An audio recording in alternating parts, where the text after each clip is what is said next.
volume on my side, all right? Wonderful. I pressed the Wonderful. button. We are looking You did good. the thing. All right. Beautiful. We do the Beautiful. thing. We do the thing, We Kevin. did the thing. The thing is done. It's done diddled. Hello, everybody. We are the Podguyz Podcast, bringing it to you live as we do, 10:15 Eastern Standard Time. I'm Tony Kaz. Kevin Neary here. Of course, we have the ever-loving Picasso, the artist that put the art in fart. Look at that. It rhymed. Le Sparke. Sparky, flip that big board around for our audience out there, for our viewing and non-viewing audience out there. Sparky does live art while he is listening to us talk about whatever we are talking about today during the interview process, during the non-interview process. Sometimes we get a little off track, which is perfectly fine. It's a normal idea right there. But try to keep up if you can. Tony, we got a fourth square right here. What's going on? We do have an amazing fourth square today. We have the amazing Zack Tidwell on our show today. Zack, welcome to the show, sir. What's up, guys? Look at that. Thanks for having me. Now, for people to get a little bit of background about you, I'm going to read the amazing story that you sent to me through Messenger, of course. And this goes out to anybody who would like to be a guest on this particular show. You know what? We have thousands of watchers every week. We have an amazing social media gathering across the board. But this is how you do it, folks. Let me just say, Zack, amazing work. Amazing work, sir. Thank you, sir. So, it says, good morning. I think I'd probably be a little different than a lot of your guests, but it sounds like I may be right up your alley. And you, sir, are right up our alley. Now, here's a little bit about me. It's a little bit of biography. So he is a 29-year-old Marine Corps veteran. And I lost all of my sight and hearing in one ear when I shot myself in the face 6 years ago. It was actually 6 years today. Yeah. Whew. Happy anniversary, right? Yeah, this is the way to spend every anniversary you ever attempt to shoot yourself in the face on the Podguyz Podcast. Yeah, what a way to do it. We are the preferred podcast to come on for that idea. That's true. I'm putting the stamp on it right now, Tony. So that way, if anyone else out there, yeah, if you want to celebrate your anniversary, please just come on the show. Now, we're not talking kneecap shots, only face shots, okay? Of course, no kneecap shots at all. We're not. Shoulder shots don't count. Facials for everyone. Facials. Just right in the and no money shots either. I mean, unless they're really impressive and you survived that, like a Ron Jeremy shot where it turns into a fucking tremor knocking you in the face and you're like. Now let me just preface this by Zack. You're a good-looking guy. Thanks, man. They pieced me back together. Yeah, yeah. You're and not to say that like when you tell a story like that, you expect the worst of the worst. Well, and I shot myself right in between the eyes. So like this bridge of my nose here, the lower part of my forehead, my sinuses, and my right eye socket are all just a titanium plate now. Damn, that's crazy. Pretty wild.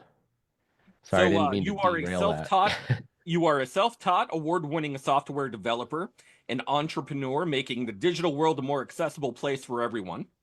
Of course, you struggled with 2.5 years of rampant alcoholism along the way, but 15 months sober, sir. Congratulations. Thank you. Now, after having been diagnosed with an incurable deadly genetic disease along the way, which we'll get into a little bit later, that will eventually reduce me to a vegetative state before something else comes along and kills me. Now, you are an avid sports fan, outdoorsman. So you ski, rock climb, kayak, surf, Brazilian jiu-jitsu, beautiful. That's quite the quartet there. You just finished your second draft of your memoir that explores the facets of your story as a vessel to educate, save lives, and get our society having the uncomfortable conversations we tend to avoid. Oh, brother, that is the bio to end all bios. I love it. I'd like to hear about your story. We might as well start from the very beginning. And why don't you tell us about your time in the military? Yeah, my time was pretty typical. I enlisted straight out of high school and wanted to become an infantryman and enlisted into the Marine Corps and served for 4 years as a machine gunner. And I deployed twice, but both of my deployments were into the Pacific, so didn't see any combat. But I was in a very bad place by the time that I got out, just through a bad combination of a brain injury, personal circumstances, and what really kind of boils down to a lack of healthy coping skills. So on my Now, when you say brain injury, what exactly happened with that? yeah, and I'll the pieces of this are all at the I was nearing the tail end of my second deployment at Mhm. near the end of 2017 and found out that my wife was cheating on me. And then I came back, tried to make things work with her. January of 2018, separated, and then wasn't the happiest that I'd ever been, as you can Oh God, probably yeah. imagine, but I was dealing with it and I was just keeping myself really busy. It was the gym I prepared for and raced in a half marathon, was lifting a lot, and also taking my dirt bike to the racetrack on weekends. And one of those weekends in March of 2018, I was in an accident and had a nasty TBI from that I still Oh don't Jesus. know what happened, but I I wrecked somehow and yeah, wound up with a TBI from it, and I really started to spiral Now, after for people that. that aren't understanding, a TBI is traumatic brain injury. We don't have the most fancy audience out there when it comes to acronyms, so they do get it when it's like a sexual thing sometimes, like a Okay. TBI. Yeah, You so gotta it's think like lowbrow, Yeah, lowbrow. yeah, yeah. We're okay. like they're like, all right, tits, butt, and what's Yeah. the I stand for? Like, all right, sorry, Insertion.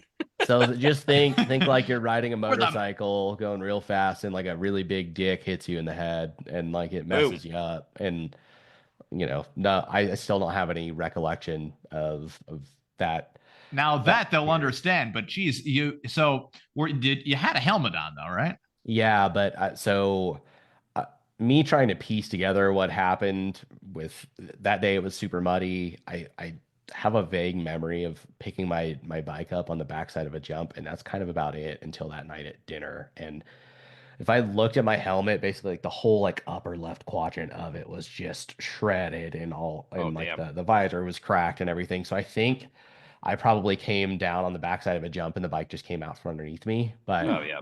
that wound up being that so I was stationed in Southern California. So this was in Southern California. I was like an hour away from base, and I guess somehow I made it back to my truck, and I had had concussions before growing up from sports. So like I was familiar with that feeling. I know the difference of having your bell rung versus something actually being wrong. And I guess in my trance or whatever that I was in post this happening, I got back to my truck and I called my parents who lived 17 hours away in Colorado. So I don't know why I called them, but I was like, hey, I was in a motorcycle accident. I think I have a concussion. And they were like, where are you? I was like, I don't know. And they're like, okay, well, wait and we'll try and get a hold of your buddies, try and see if someone's with you and blah, blah, blah.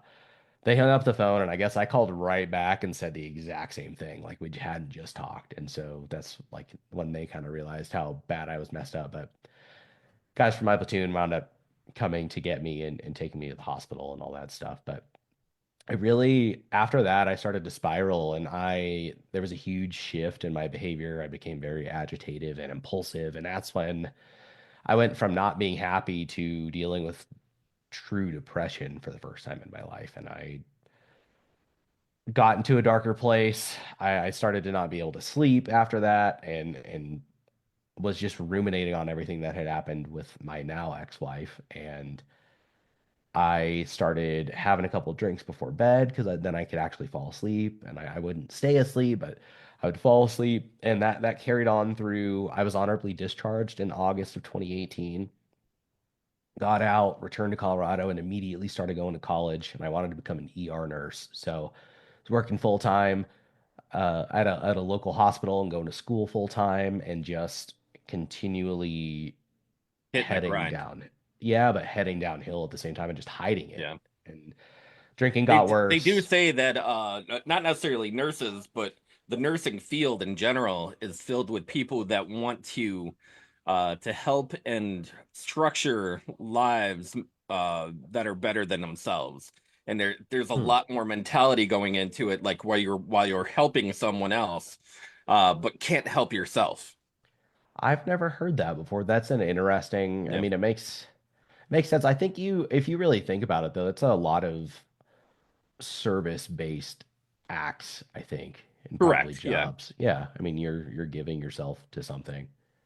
But And I especially in the nursing community is very much like, medical stuff that happens. So previously, from your primary familyhood, if nurses or if a doctor or somebody came into your life and was like, oh man, helping out your family, maybe a mom or dad, or brother or sister or something like that, and you feel like you owe the medical community something a little bit extra, and that's why you get into the nursing or medical community in general. That's also interesting. But I mean, that would make sense. For me, it was, the being a machine gunner doesn't really transfer over to anything except for being a cop or a first responder in some Correct. capacity. And Yeah. even then, I mean, you're not dealing with machine guns as a cop. So, I mean, But I'm sure you weren't like, oh man, my first inclination is rat-tat-tat-tat-tat. well, and Like going right into machine gunning, but I wanted to be an infantryman. So I knew, I mean, that means you're going to be a rifleman, a mortarman, okay. a machine gunner, I'm or surprised by that, especially with your inclination for for motorcycles and stuff like that. A lot of people who do motorcycles tend to go in with motorcycle repair, diesel work, any type of like automobile, you know, stuff like that. It's still, I mean, that's a high octane job. It's an adrenaline rush. It's action, and that's ultimately when I got out and was trying to figure out what I wanted to do. I had met, it was actually my roommate that I had after I had separated from my wife and moved back into the barracks. His girlfriend was an ER nurse, and she started talking about just how wild the job was. Obviously, you're still helping people, but it's Clearly, she different every day. planted the seed for you. And it did. I was like, dude, that's my thing. I get to help people, but it'll be a rush. It'll be cool. And but along that timeline, I kept, because I wasn't actually dealing with anything. I was just trying to stuff it down. And I thought that because I had just gritted my teeth through everything in the Marine Corps that I could do that with the struggles that I was having, the shut up and suck it up It's mentality. no, it's more. It's I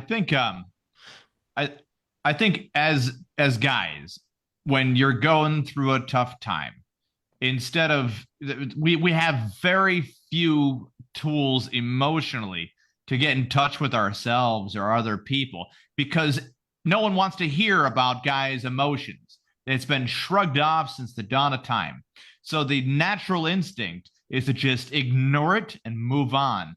And that does cause a lot of issues where you just say to yourself, where you learn how to do that with every hardship, and you never really learn how to emotionally handle any negative situation.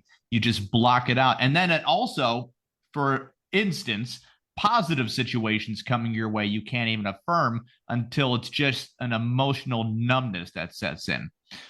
Is that anywhere close to where you were at, or no?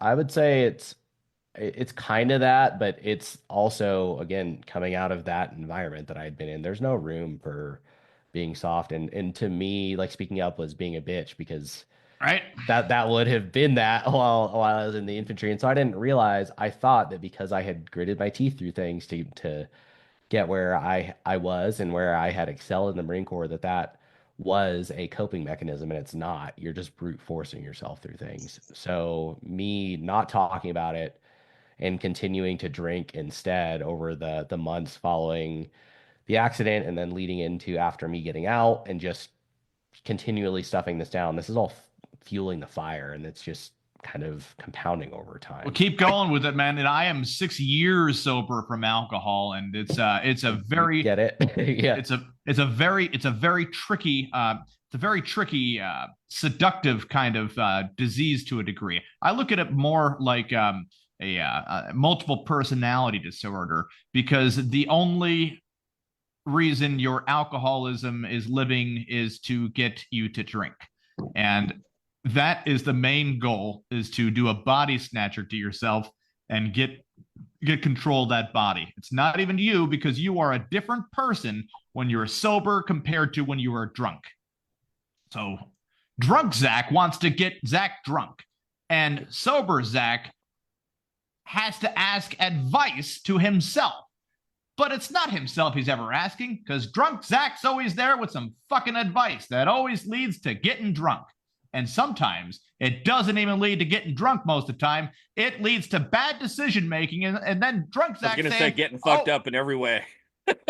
Well, and that's, I was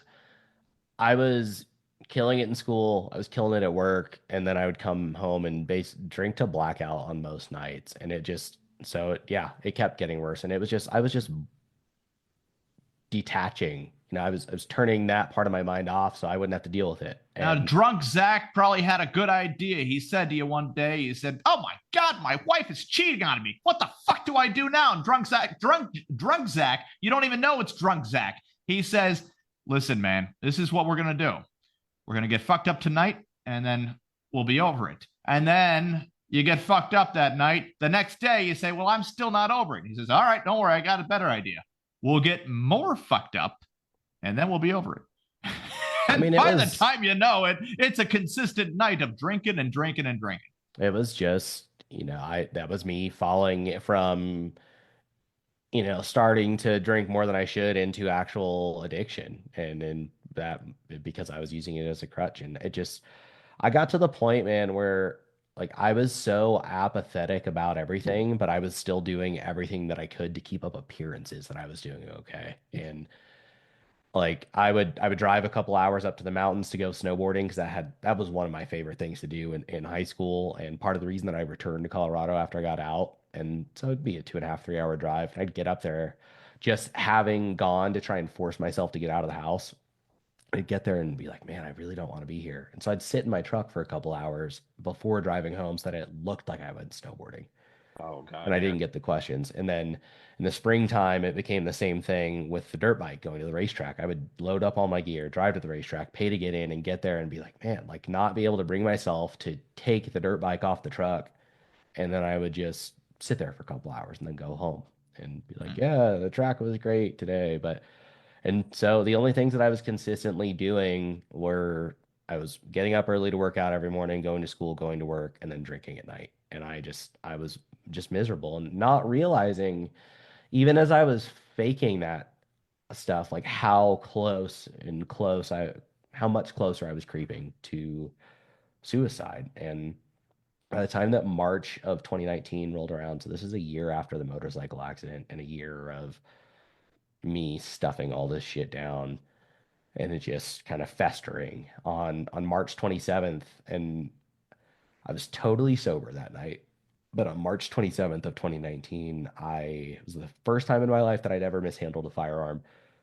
I grabbed my concealed carry, cleared it out, and held it to my head. And I decided, like, it was like this weight was lifted, because I thought, and I was just in this just crazy, irrational state of mind that I thought, I was like, I have this. That's my break glass in case of emergency. Like, I have my way out of this, because I really think that by the time that you reach that point, by the time that you reach the point that you are considering suicide as an answer to your problems, you are not in a rational state of mind anymore, because God, yeah.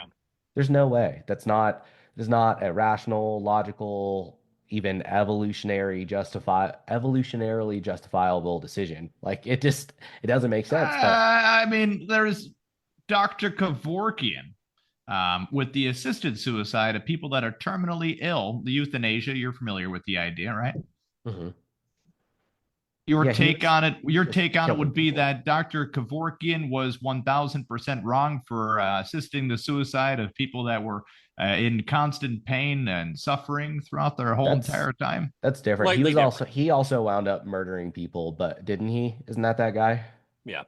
It was deemed assisting suicide, and some patients they actually denied him and his assistant. They were actually denying some patients because they didn't fit their criteria. Now, I'm pretty sure he wound up murdering people though, but I think that medically assisted suicide in the context of someone actually having a terminal illness or something like that is justifiable. I don't think someone who's just I don't think we should be medically assisting someone in suicide if they're struggling with depression. I don't think because those people are not in a sane state of mind. That is that is something that you can get through and we can treat. But yeah, if you're dying of cancer and there's no way out and you are just in this horrendous pain and you're suffering, I think that's a very different discussion. Agree. Wouldn't depression count in that area or no? No, because that's treatable. I mean, kind of, Dude, Yeah. I shot myself in the face and woke up completely blind and deaf in one ear and have been through like I've just life didn't get any easier after that, and with all these other things that I've had to deal with, including the Huntington's disease, which I'm sure we'll talk about. Even Huntington's disease, I think, end stage Huntington's disease, I think that's a good case, like a justifiable case for medically assisted suicide when the end is coming around. But I think depression, you know, that's it's not the same thing. That's not a terminal illness that we can't work to get through. I think a lot of people tend to think of that as an end to a means, especially when it comes to the depression in your life. Of course, depression or not depression, but suicide in general, as an ends to a means. So what clicked when you were found, and who found you, by the way, when you happened to have done this? Yeah, so the 27th was the day that I held the gun to my head, and again, I was completely sober that day, and I say that to highlight that, I don't know that I would have gone through with that if I wasn't, because I wasn't sober the night that I shot myself. But March 30th rolls around, my parents came over to my house with my little sisters, and were in the very room that I had held the gun to my head, and again, I acted like I was fine. And March 31st rolls around, and this is the day that I shoot myself. I had some drinks I was thinking I was going to get some liquid courage, and I was in the middle of making a video to my family trying to explain things instead of leaving a note. And my roommate got home from work early, and I pushed pause and went out and talked to him like nothing was wrong, and then went back in my room and shot myself a couple minutes later. So by that point, basically our apartment was set up so that my room and stuff was on one side, his room and stuff was on the other, and then the living area and the kitchen were in the middle. And so he was back in his room, and he thought, he heard a pop. He didn't realize it was a gunshot. And eventually, like when he found that nothing was amiss out in the common area, he came in and found me. And I don't remember any of this, but I guess I woke up while he was on the phone with 911 and then was asking for help and water. And eventually, at some point along the line of the EMTs and the paramedics having me in the ambulance, I was combative, and they ended up having to sedate me. And then I was put on life support after I got to the hospital. You were still combative after you were shooting yourself in the head?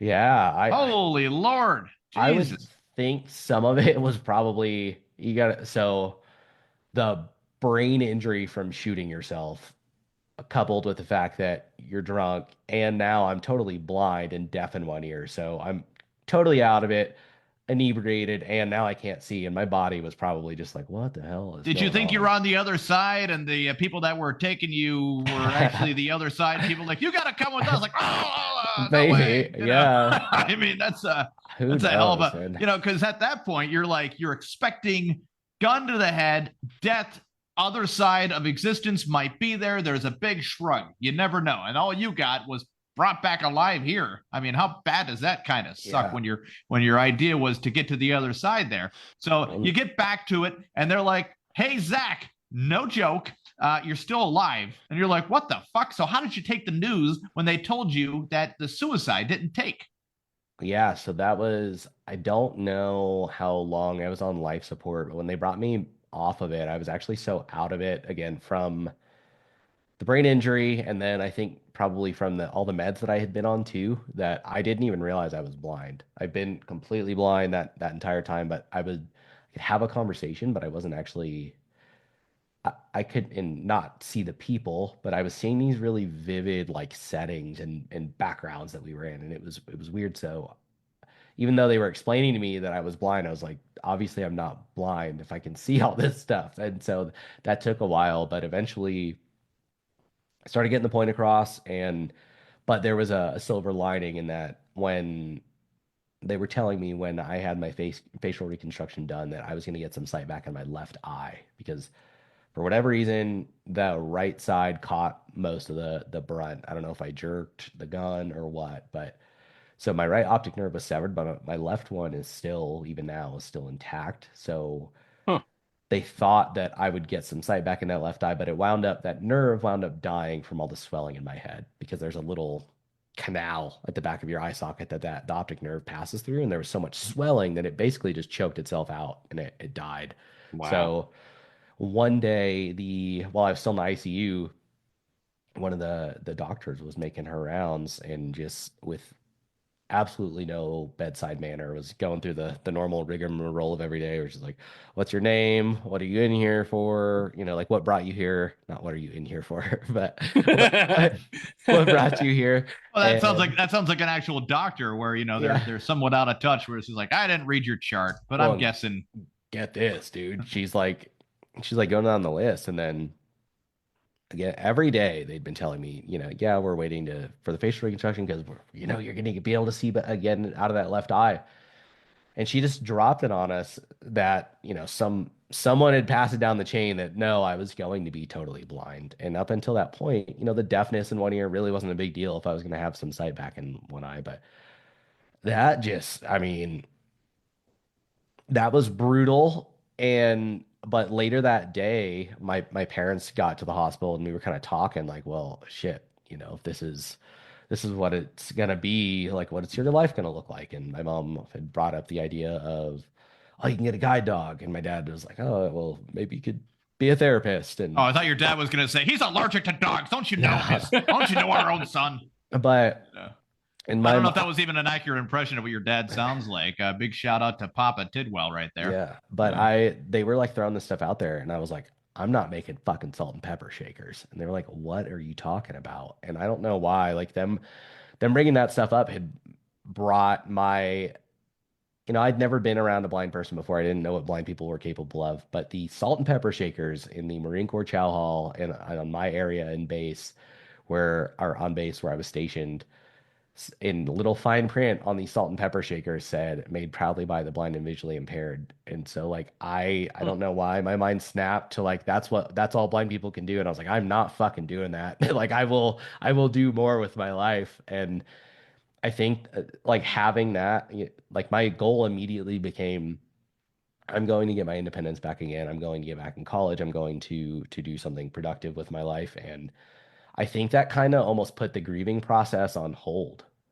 Like I You didn't hear like, that, salt and pepper shaker makers out there? Zach said Yeah, he's better there's than more. you. Yeah, the hell with you.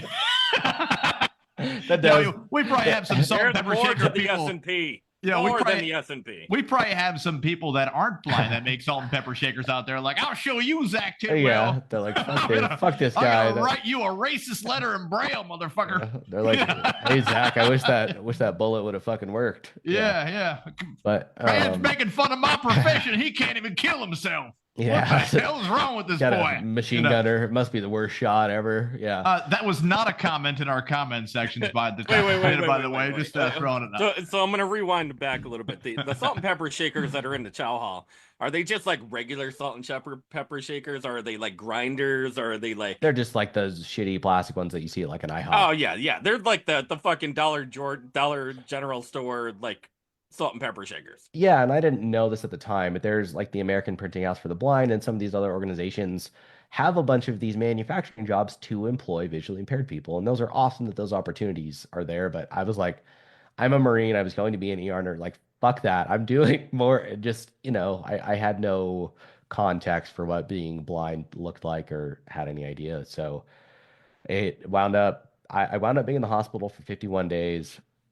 Went to blind rehab for 2.5 months after that to basically learn how to be blind. Like I went to classes to learn basic blind guy skills all day, every day. Where, when they Now, first, what does that consist of as far as like Yeah, I mean, it was pretty wild when I was first in the hospital. I had to relearn how to walk and how to eat and brush my teeth and all that stuff. So they started teaching me a little bit of Braille at the VA hospital before I got discharged and was stable and was able to go to blind rehab. But really, I mean, it was everything. They teach you orientation and mobility skills, which is getting around with your cane, and that anywhere from trying to figure out how to get from my room to the cafeteria to crossing streets and taking trains and doing all of that. I'm now lights out and adjusting to the way that, like the way blind people cross streets is listening to traffic. And I now have one ear and like I can't tell where anything's coming from. So like a lot of it was Yeah. stuff like that. But learning Braille and learning how to use screen reading software with a computer and learning how to cook and learning how to clean and all just basically relearning how to be an adult again and just have the basic skills of taking care of myself. But so that was like 2.5 months. But what had been really cool was when during my intake at the VA hospital, they had mentioned something to me called adaptive sports. And wound up being the case that 8.5 months after I shot myself, so shot myself on March 31st, in December of that same year, I was snowboarding again in the Rockies.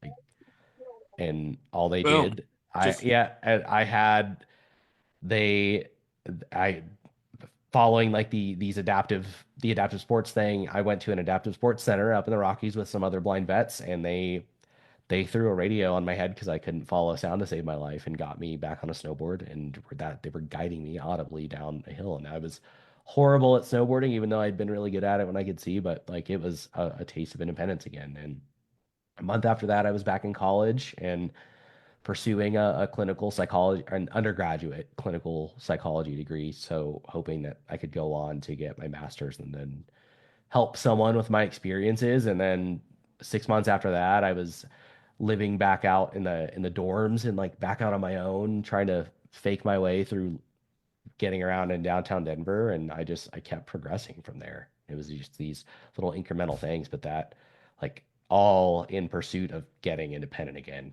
Because So I have questions. I yeah, have questions, of course. Like, so if you are snowboarding, and you're at a particular venue, do you have a guide? Are you using a cane? Do you like, how do you do that without actually visually seeing, where yeah. you're going? Because hey, you could hit a tree at any second. Yeah, so it really it depends on the person. The way that I do it, like I know a guy who follows a cowbell down the mountain. He Hmm. literally will just chase someone with a cowbell down the mountain, and he'll do that on double black diamonds. I mean, he's like Oh a wild man. show. So does somebody ever scream more cowbell? Yeah, oh, I'm sure he does it all the Come time. on, But man. I use radios since I just have the one ear. So my guide will ski, 20 or 30 yards behind me and just be like, "Hey man, we're Coming on a approaching turn or a black groomer. You're going to drop in on the top right side of the run. So when you drop in, hang a left, and I'll let you know when you're centered. And I'll drop in and hold that turn. And once I'm centered, I do it by feel. Unless if I start getting too far to one side, they'll be like, "Hey, hold this next turn," and get me kind of centered again. Or yeah. if someone goes down in front of me, or there's a slow sign, or whatever. But it's been that's how we do it skiing. That's how I do it whitewater kayaking. I mean, the technology that's out there for this stuff is incredible, and just all these opportunities that are out there, and like people being willing to, like these instructors have to go out of their way to get certified to guide someone who's totally blind, and like in That's that, amazing. That's in that really amazing. it's Now, been so cool. for people like that, do you get them, and not to say do you get them from like the Association for the Blind, or do you like how do you get in touch with somebody who would do that for you? Yeah, so like this place and all the places that I go, like I was just up in Steamboat 2 weeks ago. This category of facility or what you're looking for, if there's someone at home who wants to look this stuff up, it's just look up Adaptive Sports Center and then whatever sport you're interested in. And like they have their wintertime programs where you might be able to ski and snowboard or cross country ski and snowshoe. They've been doing a great job with not winter sport but baseball for the blind. That's been a Yeah, big they thing. have Beep Baseball. I've The never beep played it. baseball, yeah. Yeah. You Zach, you got to try it out, man. I think with your physical appearance seems like it's still like you're able to run, you're able, you're doing your things and all that nice stuff, but you should totally try that. You catch a baseball fully sighted, it feels pretty good. But you catch it when you're fucking blind as a Batman, you're good. You're like, holy crap, like that's a skill Yeah. right there. So you can kind of like hone in, especially with your just one ear going, and that has to Yeah. feel even better. Even if you miss it like 900 times, just that one time's got to feel that fantastic. It would be neat, man. Honestly, my thing that I like actually compete in is jujitsu, and that's been kind of like a huge because it's tactile. I mean, Yeah. I'm competing against people without disabilities, but because it's by touch, like it's once we're on the ground, it's pretty fair game. So what do you think the odds are? Do you think people do side bets to see who's going to win, the blind guy or like anyone else? Just what's your streak? How many wins do you have in a row? Like, do you guys hustle people while you're there too? Like, Now, Kevin, as an avid bettor yourself, I'm just trying to play the odds. I'm trying to, you're talking to a person that gambles every day here. It's just you'd be like, Zach, come on, you're my boy, Zach. Listen, there's no way that there's no something like that not going on, because this is the ringer right here. This is the ultimate ringer. I'm pretty damn average at jujitsu, so like people would make out pretty well betting against me. But like just like on the ticket, like I wonder why Zack Tidwell is so lowly ranked on this one. You know what? I got a good feeling on the kid. And then you get there, you're like, what? He's fucking blind? Oh my god! I bet on the blind guy. And then you actually win, and they're like, oh my god, the blind guy won. Who would have thought it? It really is.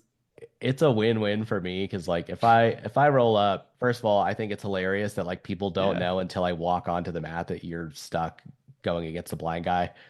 I think that's hilarious. But do you think they want to take it easier on you, or have you ever had anybody just like did anybody like just go the fuck off on you where they're like, you know what, you think you're blind now? Oh, I was gonna say it doesn't feel like anyone's taking it easy on me. It's if I win, I'm like, I just embarrassed you in front of your wife. You got your ass beat by a blind guy. And if I lose, I'm like, well, I'm blind, so like mentally I can kind of write it off a little bit. And his wife's not gonna like him either. Like, I can't believe you did that to the blind guy. You couldn't even let him win. Yeah. Or it's just like, how do you go home after that? You're like, no. Daddy, you're our hero, but why did you have to go so hard on the blind guy? Like, someone had to do it, son. Somebody had to do it. Can you believe I got first place? And she's like, you beat up a blind guy, dude. Like, what are you talking about? It's like, it's a little bit of it. It's a lot of bit of an advantage right there. Just throwing it out there, but you were later diagnosed with Huntington's disease. Yeah. Holy crap! Let's fast forward to that real quick. Yeah. Fast forwarding that timeline. So what? That brought us through like end of, I guess 2020 into 2021. I started drinking again in the middle of 2021, and basically along that path that's when I started teaching myself how to code, but also when I hadn't realized I was an alcoholic before I shot myself. So So when I picked it back up, I mean, it was horrible. And then it got way worse because now I had more excuses to drink. But trying to get sober, so that's mid 2021 when that starts, trying to get sober through 2022 and or the end of 2021 into 2022. Like I tried AA, I tried an outpatient rehab program, and then I finally tried an inpatient rehab program in 2023 and I'd found out recently, like right before I went, that my mom had Huntington's disease, and it's passed down generation to generation if it stops. It's very genetic. Yep. So that's a 50-50 shot. So I was like, well, I'm gonna get tested because I need to know. And so I got tested, and then I went to this inpatient rehab facility, and I actually got the news on the diagnosis while I was there. So, oh wow, it fueled the fire when I got home. I was there for 30 days ish, and then I came home and my drinking got worse than it ever was before. At its worst, I was drinking 2 or 3 days straight, just blackout binge that entire time, recovering for 2 or 3 days, and then doing it all over again. Just completely basically I would drink myself to the point of passing out, wake up, drink again, pass out, and then do that for 2 or 3 days until I just couldn't, I was so dehydrated or I had slept so long that the hangover started to set in, and it was just it was nasty. And that's Did you ever get so drunk where you tried to start playing the piano just for shits, just to see, like you're drunk, you're feeling I play good. guitar, so There you I go. played plenty of guitar while I was drunk. Yeah.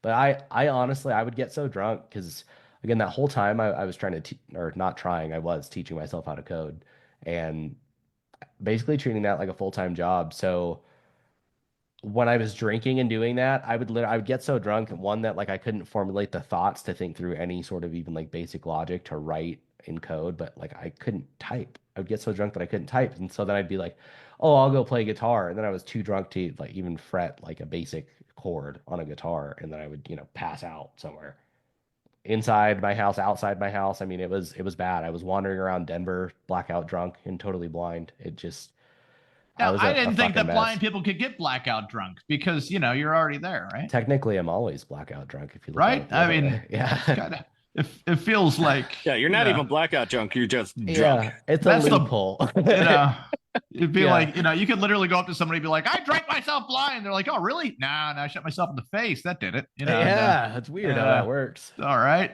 Just met. When And it they'd be tells like, me this. I'm drunk means I just shit my pants. And then, Zach, at that moment when you tell them that, you just hand them some Monopoly money. Be like, this is for you, good sir. Yeah. And then they'll be like, thank you. You're welcome. Don't even, don't worry. I work hard for that money, but have it yourself. And then just keep walking around and then scream for your dog that you don't have. Be like, oh, where's the dog? You could do a lot of fun drunk stuff while being also blind. So Like, I drank myself blind, and they're like, really? And they're like, nah, I'm just kidding. I shot myself in the face. Shot myself in the face. Here's some money for you. Shove it right in their hand. It's just newspapers. Oh, yeah. Go buy yourself something pretty. Now, Yeah, Zach, man. a question for you is that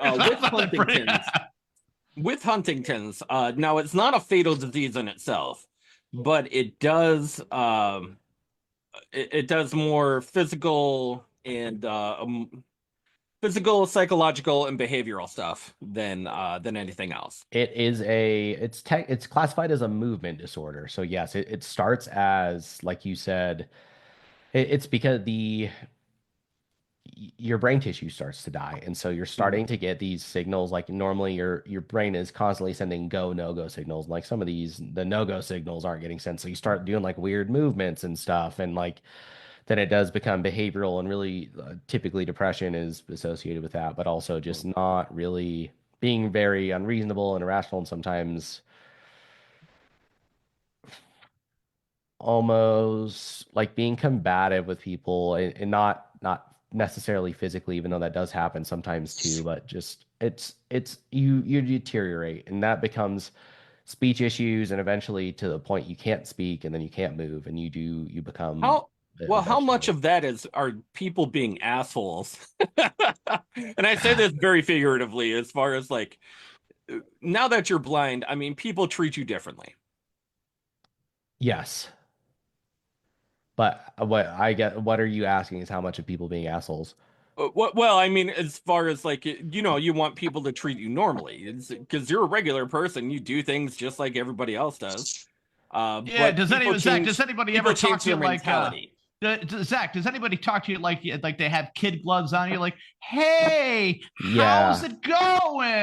Yeah. And you're like, sorry. oh, pretty good, amazing. Wow, you are such an to all of you get that tone, and that's annoying as fuck. Sorry. I hate people that talk like that. No. I thought you were talking about with the Huntington stuff, like how much of that is people being an asshole. But no, man. Well, you'd have to go on a deep dive to be an asshole for that, where it's just like, hey man, we're here to pick on the guy with Huntington's. Like, really? This is because of the behavioral stuff that comes with Huntington's. Yeah, the behavioral stuff, compulsive behavior, fidgeting, you have strictly restraint, like you have strictly people that are there with autoimmunity disorders. Like, anybody got autoimmunity disorders in here, or genetic disorders of any kind, we can pull you around. Like, dude, what the fuck? And they're like, no, just the blind guy over there. Yeah. All right, get him over here. Like, what the fuck?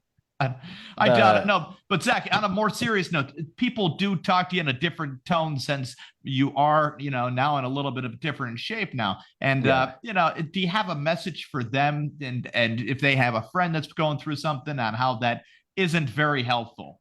Yeah, I think a lot of it is people who haven't been around people with disabilities. They don't know how to act. And usually it takes people a while to stop walking on eggshells around me. And some of it's, they'll be like, people sometimes will say like, oh, have you seen that movie? And then they'll be like, oh, I'm so sorry I said that and stuff like that, where it's just, they're like, it's people trying to be kind, but they just don't know how to act. And so just act normal. Like usually for me, it's once people start learning about all the stuff that I still do, and then they realize like, okay, this dude does as much as, if not more than I do, like still a normal person. And so that's just, if you're someone out there who's hasn't been around someone yet, like when you do stumble across someone with a disability, just treat them like a normal human being.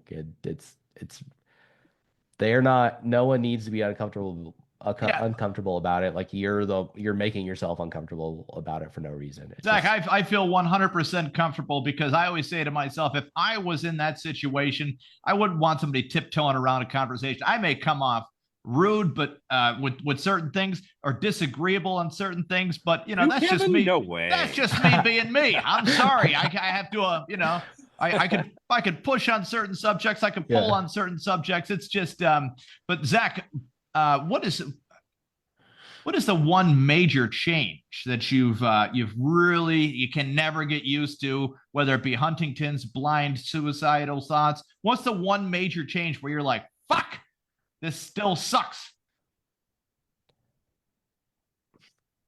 That's a pretty solid question, by the way. Yeah. Just like knee jerk, everyday kind of stuff that you wouldn't even think. Or you're is it wipe? Now, I would think when I go to wipe my ass, I have to look at that, make sure it's done, sort of thing. It gets brown to light brown to lighter brown. I wipe my ass and I make sure the job is done. I know the job is done because I can visually see that it's no longer there. Sparky, you better be drawing the fuck out of this. Zach, am I close to what that might be? A little bit of like a, hey, what the hell? Is that one of them or no? Actually, it's actually like they taught me how to do that at blind rehab. So what you do first is like you wipe, and like first, once you sniff the paper and the paper starts to smell clean, then you kind of start to go by feel. So the next round, you wipe again, and you're like, okay, there doesn't really feel like there's any Play-Doh on there. So after that, you can take the finger, and if it feels clean, then you taste it. And if it doesn't, no, but you gotta taste it. You gotta rip it around the mouth for a little bit. Give it the old everlasting little shitty lip gloss. Gargle it a little bit. You're like, I don't know if this is a nut or what's going on. No, it was funny that you brought that up, because I actually, one of my cousins texted me today and was like, hey, I'm glad you're still here. Like, happy Alive Day. And she was like, what are you doing to celebrate? And that's a hell of a transition right there. And I was like, actually, I'm celebrating by not having an itchy ass crack, because I've gotten so much better at wiping my ass with my eyes closed. That's fucking great. That is perfect. Speaking of itchy ass cracks, we do have a Sparky does something on our show, Zach. Yeah. Where he draws particular pictures, and we're going to describe them for you in as much detail as we can. We're all about inclusivity here. Yeah, absolutely. So, Sparky, flip that big board around. We'll just do our normal thing, and Zach will try to envision it inside of his head. Meanwhile, at the club, tell the guy to stop throwing Monopoly money. Here comes the rain. Now they have you at a strip club there throwing Monopoly money at the strippers. And really? Due to he just drew that. But they're stick figures, and they're, one's got purple hair, the one's got red hair. They got you there in the chair throwing Monopoly money at them. Now, if you have a blind guy at the strip club throw Monopoly money, you can't just tell him like, hey, pal, the strippers are getting pissed. You got to get out. I would be, Zach, if I was there, I'd be your friend and be like, he's fucking blind. How dare you tell him that bullshit? Get fucked. Give a free lap dance. He lost his eyesight in fucking Nam on Call of Duty. He was too close to the TV. But that's a hate crime. the point. Yeah, call it a hate crime or something. You're discriminating. Yeah. We told him he was black. God damn it. What's wrong? Have you ever seen the Dave Chappelle skit of Black Clayton Bigsby, yeah. Perfect. Yeah, that's awesome. Yeah, you should do the reverse Bigsby and just start hanging out with the Black Panthers. Be like, yo, down with Whitey, right? Yeah. Down with Whitey. Am I right? That would be so awesome. What are they gonna do? Kick your ass out? That's the worst they could do. Just hand them some Monopoly money. Be like, here you go, guys. We're cool now, right? Who let this guy in here? That's going to be handing out cards with the Monopoly thing on it. No. Yeah. No, the one thing I'll still give you, Zach, and it's the most important thing that you can always have in this world is the ability to laugh at yourself and to laugh at situations and just humor alone, man. You know, because if you can't laugh some things off, well, you're stuck crying about it constantly. And you know, even if it's there to hide the pain. So you do watch stand-up comedy or listen to it at all? Who is your favorite stand-up comedian right now? Ooh, Tom Segura. Ooh, and Tom Segura. All right. Yes. I thought you were going to say Shane Gillis there for a hot second. That's all right. You know, I do like me some Shane Gillis. Yeah. Shane Gillis has got that, you know, the making them at night kind of grilled cheese situational thing. You know, his delivery is kind of, you know. We had it was actually right after I got home from the hospital. So I'd been in the hospital for 51 days, and I had about a month before I went to blind rehab. And my dad and I sat down one night to watch a comedy special, and we both like Anthony Jeselnik. Yeah, he's very funny. Yeah, his whole special, we're sitting there for an hour, and it basically works up to he's making this point that murder suicide is cool because you leave the mess for everyone else to clean up. And my dad's like, we're sitting on the couch together, and I can feel him kind of move, and I'm assuming he like looks over at me. He's like, Are you okay with this or what? But I'm just laughing about it then. Like, having a good sense of humor about all this stuff. Jeselnik has that one joke where he says that they actually found a child inside of a abandoned refrigerator dead. So that's kind of like winning hide and go seek.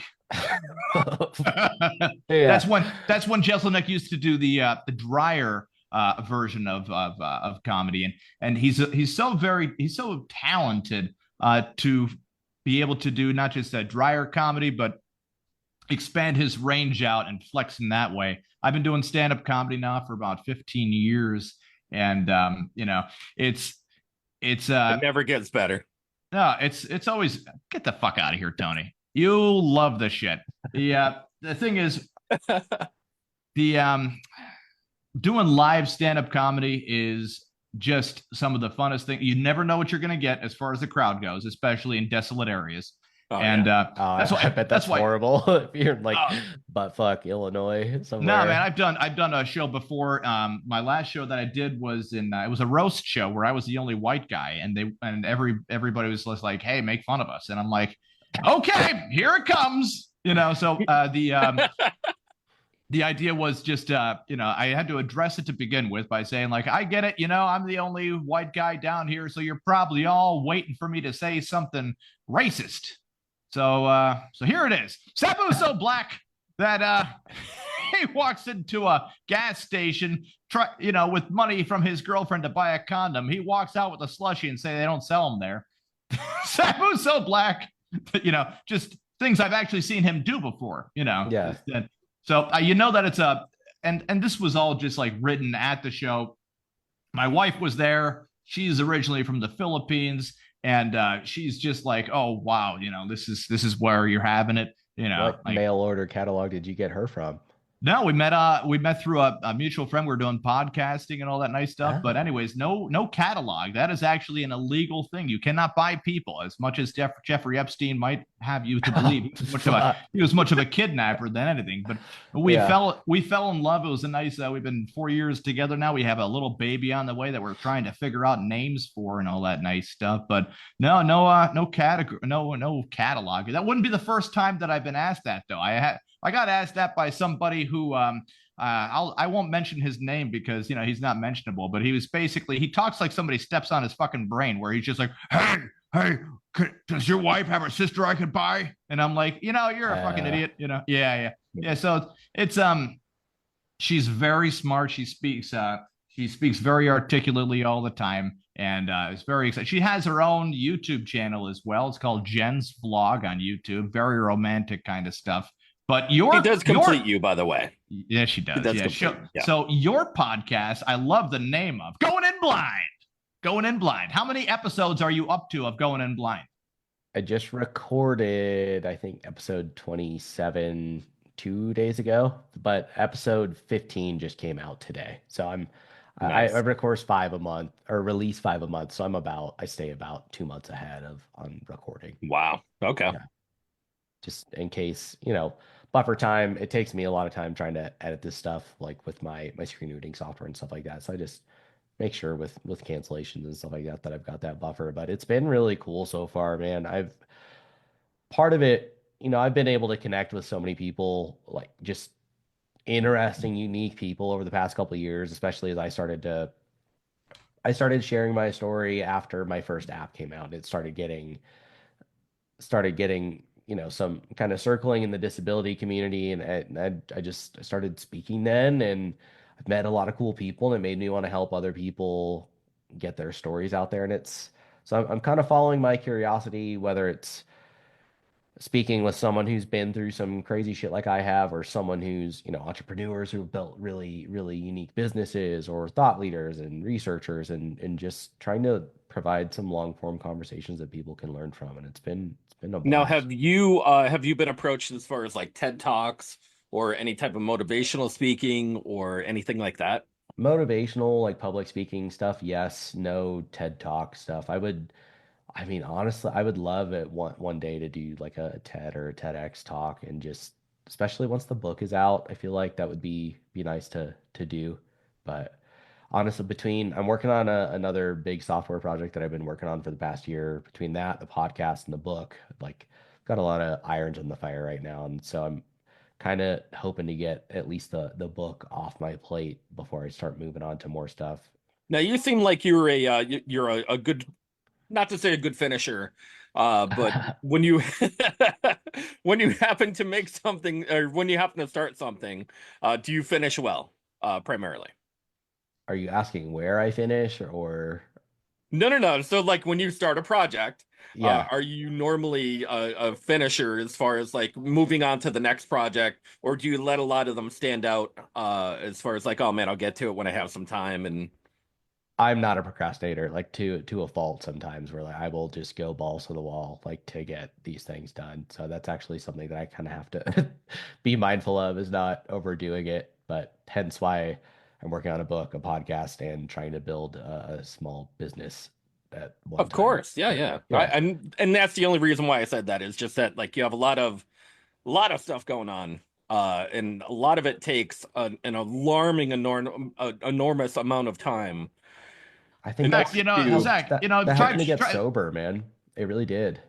yeah. Yeah, that's 15 months is 15 months is tricky. I would say optimistically watch the 7-year mark. That's normally when everybody relapses, but Well, 15 you're coming months, up on that, so that's exciting for you. it is. Yeah, it's going to be it is, because you think that your reaction is going to be the same as every day, but that alcoholism will stay with you, because it's just it's more of a it's going to stay with you. Trust me on that one. Do you still get Um, crazy thoughts sometimes? Like, oh, I absolutely, should have. Really? absolutely, yeah. But I don't count them as my own crazy thoughts. Okay, I count them as thoughts I could have, and I have to have control of them. Yeah. I count a lot of it as like I write a lot, and I do character writing as well, and it's a good thing to just interpret it that way rather than interpret it as a personalization of itself. Yeah. Once you start personalizing the craziness, then you start losing touch with yourself. Call that another person in a book that you are writing right now, or if you need to, just sparse that out. But yeah, man, every crazy thought that I could possibly have, or any, like, hey, fuck it, let's just, do this or do that. You know, I try to just observe it like I'm watching a movie or whatever, of what that would look like.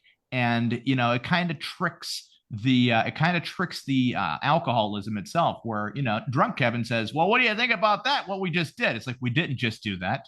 And you're a fucking psycho. Like, oh, By the you way, got drunk me, you Kevin got was an me. asshole. I think I call Tony has never seen drunk Kevin, by the way. No. No, I was no. in the sober Kevin experience. I You have were, a different you were. name for drunk. I call drunk Zach Todd, because it is like a fucking just, it's another human. Yeah. Yeah, and there's nothing wrong with that. It's a good way to separate thinking, because you're just a totally different person on it. Like I wasn't as much. I was a little bit too good at just being that person, where if you caught me 8 beers in, I'm fine. I'm like one of the best people to be around. 10 beers in, still good. Add one shot to the equation. Man, oh man, here comes asshole out right And you now. still think you're the coolest person, and now Oh you're being a no. dickhead. I'm not even trying to think I'm the coolest person. I'm just trying to think that everyone around me is such a fucking idiot that I have to really, dumb down just about anything for them. And the other people that you're at the bar with, some people are still on that frequency too, and they're all about it too. So you don't even catch it because you're surrounding yourself with people that are still on that same playing field. And you're like, yeah, we were right about that, right? Everyone's like, yeah, of course we were. Well, and No. that's the dangerous thing about stuff like that, and especially I feel like you hear addicts talking about it more than alcoholics, where they have to change their circles because like when you're hanging around other people who are doing it, like People are everyone, enablers. yeah, because no one wants to. If we're all doing it, we're not shitbags, you know. So that's a dangerous little trap you can fall into. Yeah, man, and it's tough when you have to eventually come to the realization where you're like, I don't think if I do this for another 10 years, I don't think I'm going to be around here for much longer. And then I wrote myself a letter, because I said when sober, but still trying to quit drinking. I wrote myself a letter, my younger self a letter. So I wrote myself a letter. It was to my as if I'll ever get the letter to 8-year-old Kevin, right? And it was basically explaining to 8-year-old Kevin that he didn't grow up to be anything he wanted to be. That he just grew up to drink every day, and work a shitty job and everything that I thought that I could possibly be or obtain in life is found in a bottle. And I apologized. Which is true. I mean, it will stifle your growth. Absolutely. Like entirely stifle your growth if you let it. That I tried to do that exercise because I think we do drink a little bit because we're disappointing ourselves in life itself. And when we do that, the real person we're disappointing is the person who we used to be, that had dreams and aspirations. And if you could just give a letter to yourself when you're younger, and then that kid could read it, now you got an upset child where it's just like, well, why did we do this? Why can't we do better? Why can't we do better? And that's the person that can take down any addiction possible. The one that's still sober, the one that's still fighting, and the inner child that's within us all. In my opinion, this might have been too kind of what you were touching on there with when you said that when we drink we're disappointing ourselves. I'm not sure if this is what you were touching on, but I think that also almost feeds into that sometimes. As you have that addiction and you keep drinking, you are disappointing yourself, then you disappointing yourself and the disappointment that you feel from all of that is then also feeding back into that more. But that's an interesting, I think because it is, part of my. It's very circular. But it could, but I think once you read back the letter as if you have to read it to yourself as a child, and I did this alone with myself, just sitting alone. I had to write it all out and pretend like I'm there in front of myself, and it's kind of like to try to portray the disappointment I could imagine myself seeing and where my life was at the age of I think I was 32 at that time, and I didn't get completely sober until 33. So, and it was tough. It was a very, very tough time. But I was just thinking of you try to get down to the core of why you're constantly doing something that is always going to end up with you being more and more depressed. And that was one way to stop, where I could then say, you know what, I'm not gonna drink tonight because how am I gonna explain this to myself again?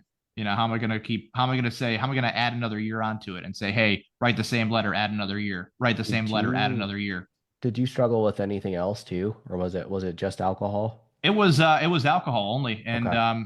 It was a lot of it. It was a heroin dose of alcohol, like if you could, but no, alcohol and marijuana was the easiest to get by far, because of the lack of availability at the time, and lack of withdrawal symptoms too. Camaraderie wasn't really there too much with pot because it was just a bunch of idiots most of the time. And cigarettes, I had to quit that with a pill, Chantix. That was a lifesaver right there, Chantix. So people say that they got nightmares about Chantix and all that nice crap, but I figure what's 8 more hours, right? If you could either live the nightmare later on where you got tubes sticking out of your fucking chest, or take a little bit of a nightmare now and figure it out later. Let me just say that I enjoy the Kevin that is now. Well, Tony, you never saw the Kevin that was then. I think I know, and I don't know if I wanted if I would want to. I mean, you would, but you wouldn't really notice. You wouldn't really notice consistency as far as everything. I might miss a Monday night here and there. That'd be a little bit of a difference maker if you catch my drift. But Zach, I like the clear-headedness that you have, and not necessarily lately, because you know what, there's things that you have done in even from future you. Like as far as having a family and making certain decisions. And, like people are proud of you for the decisions and choices that you make, even if you don't realize that they're looking at you. Yeah. I mean, you gotta just do it for the good reasons or whatever, whenever I see people post on Facebook, they say 2 years sober and they're putting, or they have coins and stuff like that. I don't see it as the sober version of themselves doing that. I think that it is the diseases part, the alcoholism part, doing that as a as a self-manipulation. Like, see, I did so good, I did this. And now they have people patting them on the back. So that way your alcoholism can sneak in one day and say, all right, I think we're in the clear. Everyone's going to keep buying it. It's fine. We can do this again, And I used to use that if I would get a little stint. I mean, because for a while there, I couldn't string together more than a couple days, but I'd hit like a week. Like for a while, long time, that was like the golden period for me. Oh, if I make it a week, I'll be good. But then I would, and I'd be like, oh, now I can drink. See, I made it a week. I could do it again. Yeah. As if the 1 week was the problem. Yeah. It's just, I mean, all of it is just this wildly you're finding bullshit reasons to justify, and we'll do mental gymnastics to do so. It's negotiating with something that it's your disease negotiating with your better logic of the whole thing. And you just take it as one person at that time, where you're like, all right, well, it's been about 2 weeks. I might as well see the guys again. That's not even you. That is you're tired. Your alcoholism knows that you're tired, and it says, hey, you take a break. You did a good 2 weeks with this body. I got it now. And just relax. Mentally fucked up. Yeah. It is fucked up. And I don't want to like dismiss people going to AA, because it does say that people do get help with AA. But there's something very suspicious about the disease of alcoholism creating this AA. Because that's why I think that has really created it. The disease itself created a way for people to get sober for so long, so that way the disease can have a healthier body to eventually relapse on. And I might be wrong in some situations like that, but it just feels that way. I don't trust it enough where I can't look at it and be like, hold on now. Like when people are pissing me off, right? And I'm like, am I really getting pissed off? Or is this just the alcoholism saying, yeah, you should get pissed off. Not to take away from any of that, but the reason why I started podcasting in general was because I felt like I needed to get stuff off of my chest. And as an outlet, as far as social media and podcasting had brought to me, I felt like it was a little bit of a therapy session for me to talk about things and kind of clear my head going forward. Were you just doing solo? I wasn't doing solo. Okay. I was doing stand-up comedy at the time myself, and I was with a group of stand-up comedians who we wanted to throw a show together with. And then that like one there's didn't bad quite bloods. make it out the gate. So I did another alliteration of something more comedy related, and then it didn't quite turn into comedy related, but then this turned into what it is today. Okay. So with different players in the game, but same mentality and social praise as far as like what I wanted to do, what I wanted to talk about, and where I wanted the direction to go as well. And with other comedians. Correct. Okay. That's neat. But Yeah, we're guys gonna go. wrap this up. All right. Kevin, you want to make one more last hurrah for the for a question? Man, that'll take us into another half an hour. We got to get Zack back on the show though. But listen, Zack, you got your podcast going, so you got enough on your plate of positive things going on. You know that. Just I wouldn't. I don't know how. I don't know your personal state of mind. I wouldn't even attempt to try to. But I've been there before at 15 months, and you just take every day as a no. If you catch my drift on that one, like, oh, should we now we shouldn't even. But you have to entertain it. People's houses get broken into that you lock the door to. You keep the door open and let the disruption in and see how you handle the disruption, because it's just going to make you a stronger person day by day. I've handled situations now that would have drove me. I used to get to the goddamn mailbox and I'm like, I would look at the mail, right? And I would say, not today, mailbox, and walk into my house and at least get 7 beers in before I'm like, okay. I like this Dr. Phil Neary character that you have going on. Time to go. Oh, thanks for calling it like I'm character acting here. Thanks, Tony. I just pick this fucking personality up any day. I throw it on, walk around. You know what I mean. And that's what character acting means. We got but listen, man, it sucks, and it does. It's not going to get any better with Huntington's disease. But that is a new challenge. You already, the good thing about the worst part about filling out a form is it's a pain in the ass because you already know the answers. But the easiest part about filling out a form is you already know the answers. So since you already know the answers of what you're going to be experiencing with Huntington's disease, your negative attitude is going to be there because it's going to be a struggle. So just expect it to be there and face it from that point is the only thing I can say, to you, as far as 15 months sober, because you're going to want to. Beautifully put, by the way, Kevin. Yeah, I try my best, man. Try my best. That's a cool guy. Yeah, that was a good character, man. Yeah, I know. Anyways, back to me being an asshole. So, back to asshole Kevin Neary. Yeah, back to hold on. Let me get my my cherry Coke here and start fucking slugging it.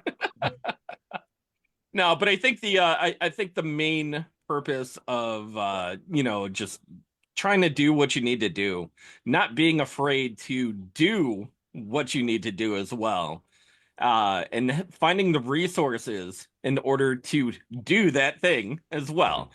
So, there's as far as motivation and things that you would tell somebody, to even your younger self, Zack, what would be your motivational speech going into it?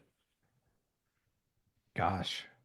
I know. That's a tough question right there. Mental health wise, you got to speak up. If it's motivation wise, people ask me these questions a lot, like, how do you do that? Or how can I do that? Or, X or Y or Z. And like, what you have to do. You're just not doing it because it's hard and because it is going to be uncomfortable. And it's going to be uncomfortable. So you're looking for something to confirm that there's another way. So if you're that person questioning what needs to be done for whatever that goal is, I think you probably know the answer, and that you just have to get the ball rolling with it, and that momentum will build and it will carry forward into those endeavors and other areas of your life. Now, Zack, if you need to use that question for another time when you're doing your TED Talks later on in life, and you're going to be like, hey, I was on the Podguyz podcast, the epitome of my career, by the way. The place to go to celebrate your shooting yourself anniversary. We're going to put that on the poster now. You know that, right? The place to go for your anniversary of attempted suicide to the face You know, we Yeah. did have at the beginning of the year the worst ways to kill yourself, and wood chipper won it over gun to the face. That's true. And That's you know, true. wood chipper, because you know it's loud Yeah. enough, no one's gonna be. Put Yeah, it in the tub. toaster in the tub made it too. Yeah, Toaster in tub. toaster in the tub. Tit made it pretty close, but we had a bracketology of worst ways to kill yourself, because you know there's the rope. You know, we tried clue in it, you know, and it came down to wood chipper, because holy Fire crap. was a close second. Yeah, by the time you change your mind and you're going leg first into it, man, it's too late. You're going face first into it. People cannot hear your screams because it sounds like the muttering of a wood chipper still. So that's that would be like the worst way to go. But you know, we didn't do it the opposite way of the best way to go, like the easiest way. I guess overdose maybe, because you're kind of just like all fucked up anyways. But I don't know. It was a fun bracket because you know, people don't talk about that enough. Just in generalization of levels of suicide, I guess. I don't know. It's like if you're fighting jujitsu against some guy who's like fucking 7 foot, has been doing it for 100 fucking years and is immortal. Yeah, that's a tough match. You're not going to win it. But if you punch a kid in the face and you're like, "Whoa, I'm blind. I didn't know he was a kid." It's like, no, it's a midget. So You have such a way with words. There goes asshole Kevin Neary. Right, I'm taking it. Yeah, I'm taking it. I'm taking that compliment. You know, I'm going to put it in my pocket. I'll save it for later.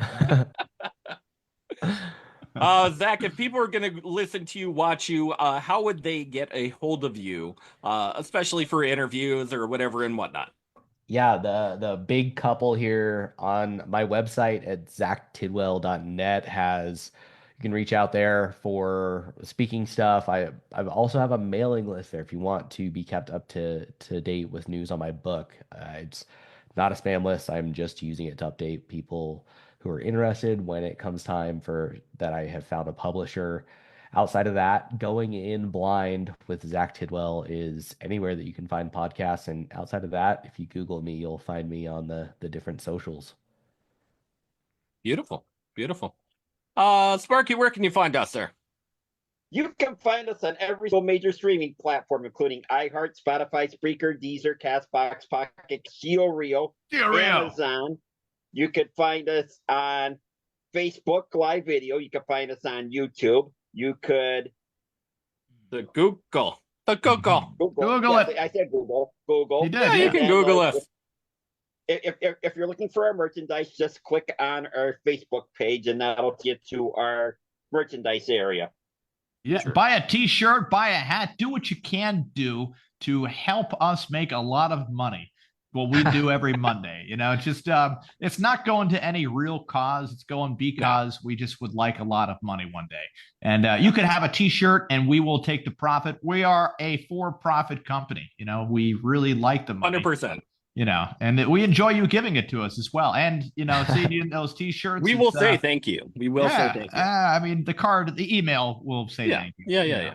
I mean, we won't really be, you know, doing one of those. It's not us personally, but they do say in the e-greeting, thank you for your purchase. It's an automated robot that has a no soul, and which is fine. Zero. Still, you guys are legit. If you have merch, you're the real deal. Oh, yeah. That's what we're trying. We got it. Look at that. It's I draw what I see. It's Sparky's face right there. Sparky's a weird looking guy, as you can tell by his voice, Zach. You know, he's just he matches his voice. Okay. So just imagine that is idea. 100%. Yeah. Oh God, that's great. Guys, we are the Podguyz Podcast, bringing it to you every Monday, 10:15 Eastern Standard Time. I'm Tony Kaz. Kevin Neary. Of course, the ever-loving Picasso. No, the doer of Done More. Did more, doing more, done more, Daredevil. Big shout out to Zack Tidwell. Guys, check him out. Check him out on all of your socials. I can't wait for the book to come out. As soon as it does come out, of course, we're going to publish it on our Facebook sites and stuff like that, all over our social medias. Check it out. Zach, thank you very much for coming on the show. We appreciate you as well. Yeah, and sharing your story as well. Yeah, thank you guys so much. Thanks for having me. Guys, we'll catch you next Monday with another great guest, of course. And we'll catch you then. Peace out.